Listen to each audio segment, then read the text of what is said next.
Tem uma canção antiga do Gilberto Gil, que fala assim: se eu quiser falar com Deus, eu tenho que ficar a sós, tenho que apagar a luz, tenho que calar a voz, tenho que encontrar a paz, tenho que folgar os nós, dos sapatos, da gravata, dos desejos, dos receios. Essa é a primeira estrofe apenas de uma canção belíssima, mas que para mim retrata a realidade da grande maioria das pessoas, ou seja, a necessidade que todos nós temos de falar com Deus. Eu sei que cada um fala com Deus do seu jeito, independente da sua religião, independente da sua forma de crer, independente do local, independente da hora, mas eu ouso afirmar que essa é uma demanda humana, falar com Deus. Até porque Agostinho, certa vez, disse assim: todos nós fomos criados para Deus e nós não encontraremos paz enquanto nós não voltarmos para Deus. Essa é uma realidade humana que fala da necessidade de cada um de nós de nos relacionarmos com Deus e de falarmos com Ele. Eu diria que a oração, ela é a forma mais básica, mais elementar que nós temos de falarmos com Deus. É por meio dela que nós pedimos coisas a Ele, é por meio dela que nós confessamos os nossos pecados, falamos dos nossos temores, das nossas ansiedades, apresentamos os nossos desafios a Deus. Então a oração é a forma com a qual nós temos de falarmos com Deus e apresentarmos a nossa vida diante dele. E aqui, desde já, eu queria poder incentivar você a, de fato, fazer da oração uma instância, um fórum, um lugar onde de fato você vai entregar a sua vida a Deus, onde você vai se derramar na presença dele e vai pedir coisas a ele. De verdade, você vai fazer intercessões, orações, petições, vai levantar os seus clamores ao Senhor. Mas eu diria que a nossa oração, ela pode ganhar ainda mais em relevância, ainda mais em eficácia, se nós aprendermos alguns princípios e observarmos algumas verdades referentes à prática da oração. E eu queria hoje poder falar justamente com você sobre a relevância da oração. E para isso eu queria convidar você a abrir comigo a sua Bíblia, ou acompanhar comigo, apenas ouvindo, o texto que se encontra em Efésios capítulo 1, nós vamos ler dos versos de 15 a 23, onde a palavra de Deus assim nos diz: por essa razão, desde que ouvi falar da fé que vocês têm no Senhor Jesus e do amor que demonstram para com todos os santos, não deixo de dar graças por vocês, mencionando-os em minhas orações. Peço que o Deus de nosso Senhor Jesus Cristo, o glorioso Pai, lhes dê espírito de sabedoria e de revelação no pleno conhecimento dele. Oro também para que os olhos do coração de vocês sejam iluminados, a fim de que vocês conheçam a esperança para a qual ele me chamou, as riquezas da gloriosa herança dele nos santos e a incomparável grandeza do seu poder para conosco, todos os que cremos, conforme a atuação da sua poderosa força. Esse poder ele exerceu em Cristo, ressuscitando dos mortos e fazendo assentar-se à sua direita nas regiões celestiais, muito acima de todo governo e autoridade, poder e domínio, e de todo nome que se possa mencionar, não apenas nesta era, mas também na que há de vir. Deus colocou todas as coisas debaixo dos seus pés e o designou como cabeça de todas as coisas para a igreja, que é o seu corpo, a plenitude daquele que enche todas as coisas em toda e qualquer circunstância. Que esse texto possa falar ao nosso coração, que Deus possa cumprir o seu propósito com a ministração dessa palavra na minha vida, na sua vida, nessa tarde, em nome de Jesus. Querido, o que eu queria que você pudesse entender nessa tarde, nessa oportunidade, é que nós podemos fazer da nossa oração, da oração que nós fazemos, algo mais eficaz. Nós podemos transformar, por assim dizer, a nossa oração numa oração mais excelente, numa oração eficaz, numa oração mais relevante. Eu acredito que Paulo, ele, ao escrever a sua carta aos Efésios, sobretudo nesse capítulo 1, nos versos que nós lemos, eu acredito que Paulo nos dá algumas dicas a respeito de uma oração mais relevante, uma oração mais eficaz. Eu queria que você pudesse observar comigo algumas características, algumas verdades a respeito de uma oração verdadeiramente eficaz ou verdadeiramente relevante. Primeira coisa que eu queria que você observasse é que uma oração relevante, uma oração verdadeiramente eficaz, ela nasce de um coração agradecido. Olha que coisa interessante, eu não tenho dúvida que Paulo, o apóstolo Paulo, o grande apóstolo Paulo, com todos os seus desafios, com todas as suas lutas pessoais, com todos os perigos que Paulo passou ao longo do seu ministério, eu não tenho dúvida que Paulo deve ter gastado muito tempo fazendo orações por si, pedindo que Deus abrisse portas, pedindo que Deus o livrasse do mal, pedindo que Deus preparasse os corações para que a sua mensagem fosse propagada e pudesse ser expandida pelos lugares que ele passou. Mas uma coisa que me chama a atenção é que a oração de Paulo, ela frequentemente, ela nascia de um coração agradecido a Deus por tudo aquilo que Deus havia feito por ele. Olha que coisa interessante, nós vemos nos versos 15 e 16. Por essa razão, desde que ouvi falar da fé que vocês têm no Senhor Jesus e do amor que demonstram para com todos os santos, não deixo de dar graças por vocês, mencionando-os em minhas orações. Olha o que Paulo está fazendo. Paulo está informando aos seus ouvintes, aqueles que iriam ler a sua carta, que ele, nas suas orações, ele agradecia a Deus pela obra que Deus já vinha fazendo na vida deles. É interessante porque quando você olha as cartas de Paulo, você vê que frequentemente Paulo ergue a sua voz em oração, numa forma de gratidão a Deus por aquilo que Deus já havia feito pela sua vida. É interessante porque quando a gente olha para a vida de Paulo, quando a gente olha para a sua conversão, a forma como Deus o tirou da vida que ele levava, da vida de engano que ele levava, e a forma como Deus o chama para o seu serviço, a forma como Deus o leva para trabalhar para ele, eu não tenho dúvida que Paulo alimentou uma profunda gratidão no coração por conta daquilo que Deus havia feito em sua vida. E uma coisa que me chama a atenção, eu acho que Paulo tinha isso em mente, é que quando nós temos um coração grato a Deus, quando nós louvamos a Deus pelos seus feitos na nossa vida, nós atraímos a sua atenção, nós nos esquecemos dos pensamentos que nos dominam e nós produzimos alegria e paz para o nosso coração. O que eu queria que você pudesse entender nessa oportunidade é que um coração grato, uma vida na presença de Deus, em adoração e gratidão a Deus, de certa forma é terapêutica para cada um de nós. Porque, para pensar comigo, quantas vezes nós alimentamos tantos medos, alimentamos angústias no coração, alimentamos temores na alma. É interessante porque tem uma pesquisa que diz que mais de 90% dos nossos medos e ansiedades nunca se concretizarão, nunca se realizarão. Sabe esse medo que você carrega? Sabe essa ansiedade que você leva no seu coração, quem sabe por anos e anos, tem tudo para nunca acontecer na sua vida. É interessante porque quando nós entendemos a verdade da adoração, a verdade de um coração grato que reconhece os feitos de Deus na nossa vida, nós nos livramos dos temores que muitas vezes nos pressionam. O que acontece é que um coração grato a Deus, além de atrair a presença de Deus, além de atrair o favor de Deus para a nossa vida, faz com que nós eliminemos do nosso dia a dia alguns pensamentos ruins que nos dominam. É impressionante, né? Como pastor, eu me encontro frequentemente com pessoas que sentam diante de mim para falar dos seus temores, para falar dos seus medos. E às vezes eu pergunto para elas sobre aquilo que Deus tem feito na vida dessas pessoas, ajudando-as ou tentando ajudá-las a se encontrarem com os feitos de Deus. E é impressionante quando isso acontece, isso se torna algo profundamente terapêutico na vida das pessoas. Lembrar dos feitos de Deus, ter um coração agradecido a Deus por aquilo que Ele tem feito por cada um de nós.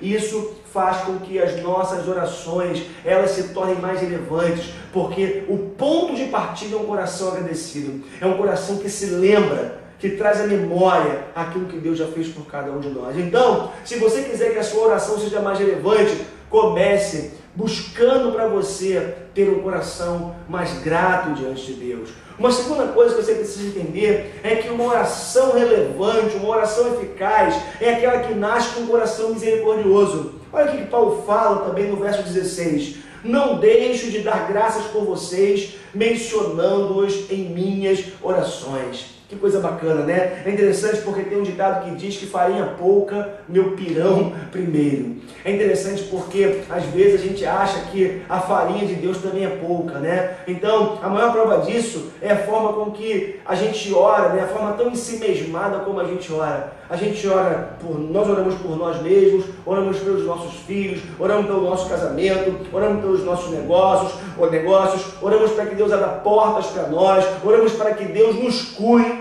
Mas eu me encontro com esse texto no verso 16, o apóstolo Paulo dizendo que não deixava de dar graças por vocês, mencionando-os, falando para os efésios, mencionando-os nas suas orações. O que me chama a atenção é que Paulo era alguém que gastava tempo orando por outras pessoas. Paulo foi alguém que experimentou aquilo que eu chamo de desensimesmamento da oração. Paulo se desensimesmou. Paulo, com tantas necessidades, ele começou a orar por outras pessoas. E aí o que me chama a atenção é que muitas vezes a gente se esquece que a farinha de Deus não é pouca, que Deus tem farinha para todo mundo, que a bênção de Deus é abundante, que o agir de Deus é maravilhoso, que Deus não está com o seu braço atendido ou comedido, de forma que não possa atender tanto os nossos pedidos quanto as necessidades de outras pessoas. O que nós precisamos entender é que Deus quer ser abençoador na vida de outras pessoas e Deus muitas vezes quer nos usar para que isso aconteça. Para pensar comigo, o que pode ser mais eficaz ou mais relevante na vida de alguém que sofre do que uma oração?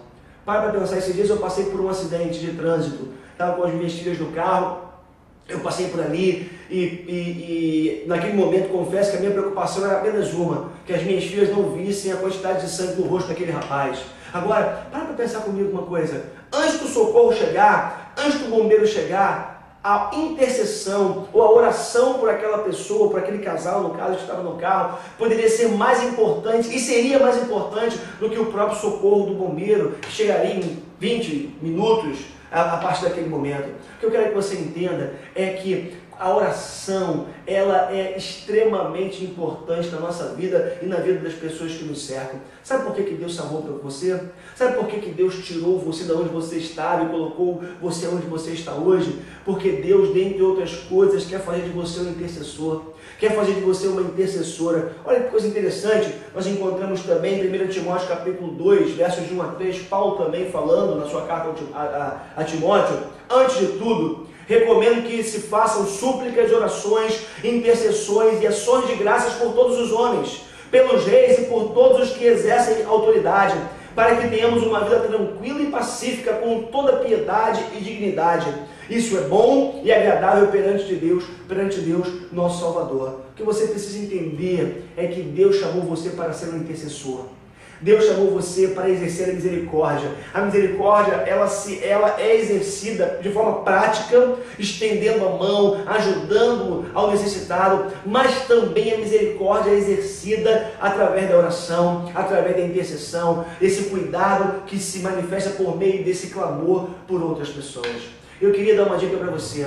Quantas pessoas estão ao seu redor precisando da sua intercessão, precisando da sua oração? Olha para os seus colegas de trabalho, olha para as pessoas que moram no seu prédio, olha mesmo para dentro da sua casa. Eu queria desafiar você a se tornar um intercessor. Alguém que cumpre essa batalha espiritual, que entre nessa batalha espiritual intercedendo por vidas. Deus quer fazer de você um intercessor, e eu acredito que a oração relevante à luz desse texto é uma oração que nasce de um coração misericordioso também. Mas existe uma outra característica de uma oração relevante, é que essa oração ela é dirigida a quem de fato pode atendê-la. Olha só o que o verso 17 nos diz: peço que o Deus de nosso Senhor Jesus Cristo, o glorioso Pai, e o Paulo continua aqui a sua oração, mas o que me chama a atenção é que Paulo tinha uma certeza, Paulo tinha uma convicção: quem pode responder às nossas orações é o Pai de Jesus. Quem pode responder às nossas orações de forma efetiva e eficaz é o Senhor da glória, é o Rei dos reis, é o Deus criador e mantenedor do universo, é o Deus que está com a sua mão estendida sobre a história, controlando, conduzindo e abençoando a minha vida e a sua vida. O que Paulo está dizendo é que não adianta tentarmos lançar as nossas petições, os nossos anseios, os nossos desejos em outra fonte, senão a esse Deus verdadeiro que é o Pai de Jesus. É interessante porque eu acredito que Paulo aprendeu essa verdade com o próprio Senhor Jesus. Eu acredito que Paulo, ao olhar para a vida de Jesus, ao olhar, por exemplo, para a oração que o próprio Senhor Jesus deixou como ensinamento para mim e para você, que é a oração do Pai Nosso, quando ele ora: Pai Nosso que estás nos céus, santificado seja o teu nome, venha a nós o teu reino, seja feita a tua vontade, assim na terra como nos céus. E Jesus continua aquela oração belíssima, aquele modelo de oração que hoje é modelo para a minha vida e para a sua vida, mas sobretudo o que você precisa entender é que existe um Pai no céu, um Deus de amor, um Deus de graça, que olha por mim, que olha por você e que pode e responde a minha e a sua oração. Então, não se esqueça que uma oração relevante, uma oração eficaz, é uma oração dirigida a quem de fato pode atendê-la, que é o Deus criador e mantenedor de todas as coisas. Mais uma característica de uma oração relevante é que esta é uma oração que busca sabedoria e conhecimento. Olha que coisa interessante, nós encontramos no verso 17: peço que o Deus de nosso Senhor Jesus Cristo, o glorioso Pai, lhes dê espírito de sabedoria e de revelação no pleno conhecimento dele. Paulo está fazendo uma oração que talvez seja uma das orações mais importantes que nós possamos fazer ao longo da nossa vida. Ou seja, pedir que Deus revele verdades espirituais que só podem ser reveladas e nós só podemos ter por meio da revelação do Espírito Santo de Deus na nossa vida. Guarde isso. Existem verdades espirituais. Existe um nível de conhecimento que a simples leitura não vai te dar, que ouvir uma mensagem domingo não vai resolver na sua vida, que ler um bom livro não vai resolver, que mesmo ler a Bíblia não vai resolver. Eu conheço um ateu, uma pessoa que conhece a Bíblia, que já leu de ponta a ponta, do início ao fim, mas nenhuma gota de verdade espiritual penetrou no coração dessa pessoa. Tanto é que esse homem é um ateu até hoje, convicto. O que eu queria que você entendesse é que existe um nível de verdade espiritual que você precisa saber, que você precisa que se revele no seu coração, que só vai acontecer se o Espírito Santo aplicar essas verdades no seu coração, aplicar essas verdades na sua vida. Então, meu irmão, em nome de Jesus, quer transformar a sua oração numa oração mais relevante? Comece a orar a Deus pedindo que Ele aplique essas verdades eternas no seu coração, essa verdade eterna aos irmãos que convivem com você. Eu fico imaginando como deve ser uma comunidade de fé. Eu fico imaginando, porque eu acredito que nós não atingimos isso ainda, como deve ser uma comunidade de fé, onde os seus membros intercedem uns pelos outros, pedindo que Deus se revele cotidianamente, pedindo que Deus fale com os irmãos, com os amigos queridos. Ah, meus irmãos, como que a igreja ganharia em qualidade, ganharia em profundidade, se nós nos tornássemos verdadeiros intercessores da vida uns dos outros. Se você pudesse passar a sua semana lembrando de pessoas que convivem com você na igreja, pessoas que congregam com você, irmãos e amigos queridos que você se encontra no final de semana, como seria abençoador para a sua vida e para a vida de outras pessoas, se você pudesse se lembrar de nomes ao longo da semana, intercedendo, pedindo: Deus, revele verdades espirituais ao coração do meu irmão. Deus, fala ao coração dessa pessoa que tem um coração tão petrificado e tão endurecido. Existe um nível de verdade espiritual que só vai acontecer por meio da nossa intercessão. Agora, o verso 17 também fala de espírito de sabedoria. Ah, meus irmãos, como tem gente imprudente, como tem gente insensata, como tem gente vivendo uma vida profundamente marcada pela insensatez, arrebentando com o seu casamento, arrebentando com os seus relacionamentos, sendo infelizes e fazendo outras pessoas infelizes, tudo por causa da falta de sabedoria. Sabe, eu queria que você entendesse nessa tarde, eu queria que você entendesse que é possível você se tornar uma pessoa mais sábia. É possível que as pessoas que convivem com você se tornem pessoas mais sábias, e a oração pode ser uma fonte de sabedoria na minha vida e na sua vida. Paulo ora peço que o Deus de nosso Senhor Jesus Cristo, o glorioso Pai, lhes dê espírito de sabedoria e de revelação no pleno conhecimento dele. É tempo de você e eu a começarmos a interceder profundamente pela nossa vida e pela vida de outras pessoas, pedindo que os nossos olhos espirituais se abram. Queridos, é impressionante. Às vezes nós limitamos tanto o agir de Deus, tanto o poder de Deus, a gente reduz o agir de Deus a um momento de emoção e de êxtase num culto, onde você chora e levanta as mãos, e você acha que Deus esteve ali agindo, e esteve de fato, mas você acaba reduzindo Deus, ou o agir de Deus a esse único momento. Eu queria que você entendesse uma coisa: Deus nesse momento está tocando corações, está abençoando vidas, está curando cânceres, Deus está dando livramentos, a mão de Deus está agindo na história. Deus, com o seu poder, está fazendo coisas que nós não sequer podemos imaginar. O problema é que nós nos esquecemos muitas vezes da verdade de que Deus age a todo tempo, que Deus está com a sua mão estendida, abençoando, cuidando, guardando. E aí, o que acontece é que nós não conseguimos entrar nessas verdades espirituais. Mas o que eu queria para a minha vida e para a sua vida é que de verdade nós pudéssemos começar a ter as escamas caindo nos nossos olhos espirituais e nós começássemos a enxergar, a ver o agir de Deus na história. Como isso traz paz para o nosso coração e segurança para a nossa alma. Agora, por último, o que eu queria que você entendesse como característica de uma oração relevante é que esta oração é uma oração que alimenta o nosso coração de esperança. Que coisa bonita nós encontramos no verso 18 em diante. Oro também para que os olhos do coração de vocês sejam iluminados, a fim de que vocês conheçam a esperança para a qual Ele os chamou, as riquezas da gloriosa herança dele nos santos e a incomparável grandeza do seu poder para conosco, os que cremos, conforme a atuação da sua poderosa força. Esse poder ele exerceu em Cristo, ressuscitando dos mortos e fazendo-o assentar-se à sua direita nas regiões celestiais, muito acima de todo governo e autoridade, poder e domínio e de todo nome que se possa mencionar, não apenas nesta era, mas também na que há de vir. Deus colocou todas as coisas debaixo dos seus pés e o designou como cabeça de todas as coisas para a igreja, que é o seu corpo, a plenitude daquele que enche todas as coisas em qualquer circunstância. Sabe o que me chama a atenção nesse texto, sobretudo aqui a partir do verso 18? É que Paulo vai encharcar a sua oração de conhecimento, de conteúdo bíblico teológico. O que me chama a atenção é que Paulo vai trazer uma gama de verdades espirituais, uma gama de verdades bíblicas, teológicas, e vai embasar a sua oração, nessas verdades a respeito de Deus. É interessante porque na sua oração nós encontramos um conteúdo, como eu lhes falei, bíblico e teológico muito grande. Por exemplo, o texto que nós lemos fala da vocação eficaz. Quando diz que Deus nos chamou, ele fala, por exemplo, no estado de exaltação de Cristo, que começou com a sua ressurreição, fala do trono de Cristo, que Cristo está sentado governando o universo. Esse texto fala de atributos de Deus como o seu poder.